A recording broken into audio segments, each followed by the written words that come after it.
morning. Today we are going to explain the main assumptions or postulates of the crystal field theory. Yesterday we have observed the limitations of valence bound theory.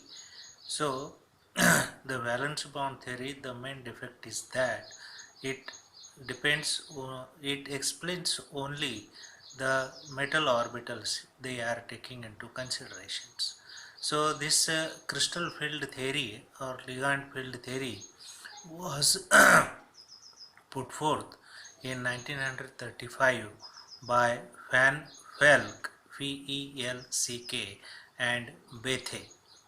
According to him, the formation of the metal complex is a ionic process. Means how the ionic crystal is formed, in the same way the metal complex will be formed.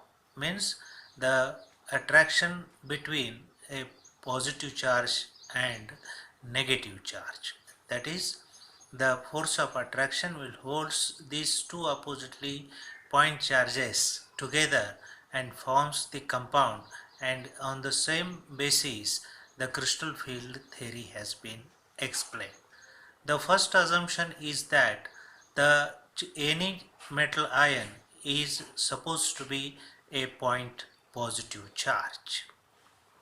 The ligand molecules, means in which the one or more than one lone pair of electrons are present, they are supposed to be a negative point charges. For example, Cl minus, Br minus, OH minus, and so on.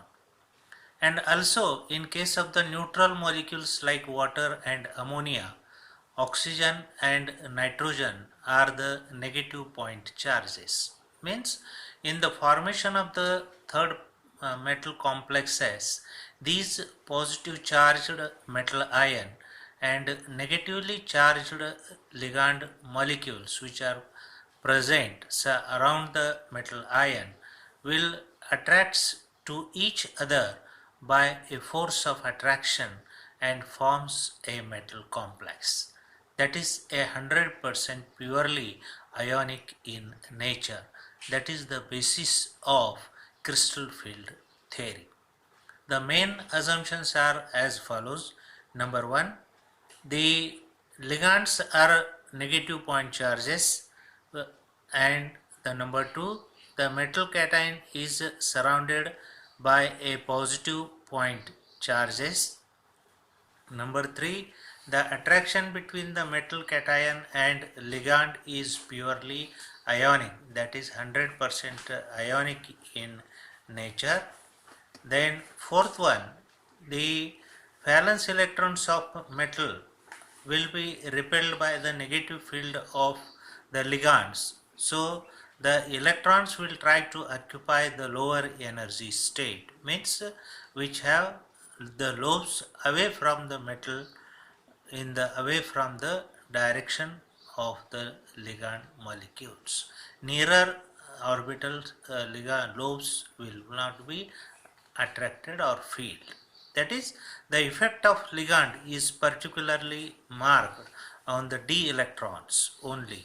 That is, the d orbitals which are degenerate, we are calling the dxy, dyz, dxz, dx2y2 and dz2 have equal energy, but when there is approach between the metal ion and the Nagal molecule, this degeneracy is splitted into two energy sets, dxy, dyz, dxz, that is T2z set, and dx2y2 and dz2 is the easy set. Means the effect of ligands is particularly marked on the d electrons and depends upon their number of electrons, arrangement around the cation, and nature of the ligand molecules.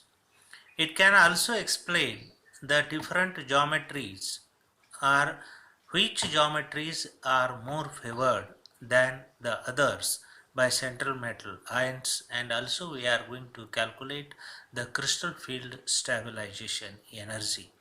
The color, magnetic properties, can also predicted very easily on the basis of this ligand field theory. And the last one, the degeneracy of these d orbitals on the free metal ions is removed, means is disturbed, is splitted by the attraction between metal ion and ligand molecule. So tomorrow we are going to discuss the orientation of the d orbitals, or how the d orbitals are oriented and what is the difference in their orientation. Okay.